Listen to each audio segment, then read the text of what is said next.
Hello friends, आता आपण जे पीठ मळून घेतलेलं आहे त्याच्या चपात्या करणार आहोत.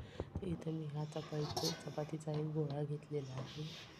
छानपैकी त्याला पिठी लावून घ्यायची आहे. पिठी म्हणजे सुकं पीठ असतं, त्याला आपण पिठी म्हणतो. माझ्या मैत्रिणींना सगळ्यांना चपात्या येतच असणार आहेत, मला माहीत आहे. पण ज्या नवीन बिगनर्स आहेत त्यांच्यासाठी, किंवा ज्यांना वेगळ्या पद्धतीने काय करायचं त्यांना एक टीप म्हणून हा माझा व्हिडिओ तुम्ही बघा आणि स्वीकार करा. इथं आपण असं तेल लावून घडी घालून घेतलेली आहे. 4 घडीची पोळी आपण करतो.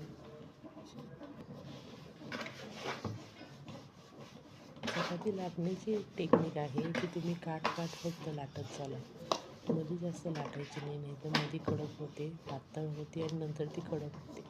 पातळ झालेली ती मध्ये फाटू पण शकते. त्यामुळे काठ आपल्याला लाटून तो त्रिकोण झाला होता चपातीचा, त्याला आपल्याला गोल करायचा. तर लाटत प्रॅक्टिसने तुम्हाला हळूहळू जमते. पोळी दोन्ही बाजूने लाटायची असते. हलकी मारून जेवढी लाटाल तेवढी ती लाटायलाही सोपी जाते आणि ती चांगली तव्यामध्ये टमटमीत फुटते. एकीकडे आपण तवा तापवून घेतलेला आहे चांगला. ॲल्युमिनियमच्या तव्यात चपात्या चांगल्या होतात. फ्राईंग पॅनमध्ये किंवा नॉनस्टिक पॅनमध्ये चपात्या फार कडक होतात आणि लोखंडी तव्यामध्ये ते जळतात. त्यामुळे मधला ऑप्शन म्हणजे ॲल्युमिनियमचा तवा. त्याच्यामुळे चपात्या छान खरपूस आणि सुंदर होतात आणि मऊ देखील राहतात. तुम्हाला जशी जमेल तशी छान गोल मोठी पोळी लाटून घ्या. तुम्हाला छोट्या आवडत असतील तर छोट्या करा. अशा रीत्या आपण तव्यात त्या भाजायला टाकलेल्या आहे. दोन्ही बाजून चांगलं थोडंसं भाजून झालं त्याच्यात तेल लावून घ्यायचं आणि हे तेल लावून ती चांगली भाजून घ्यायची.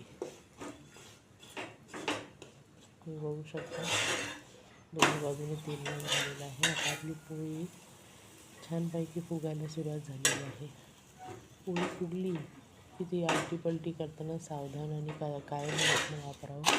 चुकून त्या पोळी हाताने उलटताना त्याच्यामध्ये जर बोट गेलं तर ती वाफ सगळी आपल्या हाताला लागू शकते. त्यामुळे मैत्रिणींनो, प्रिकॉशन घेऊनच काम करा, स्वयंपाक करा. आधी आपल्या शरीराला जपा. अशा रीती आपण चपाती भाजून घेतो. जास्त पण पलटी मारायची नाही, नाही तर कडक होती. पण काठ जिथं आपल्याला वाटतंय ही भाजली पाहिजे, जशी आपल्याला कच्ची दिसते तर ते काठ टाकून आपण ती भाजून घेणार. आपली गरम चपाती रेडी आहे. कुठल्याही भाजीबरोबर तुम्ही खाऊ शकता.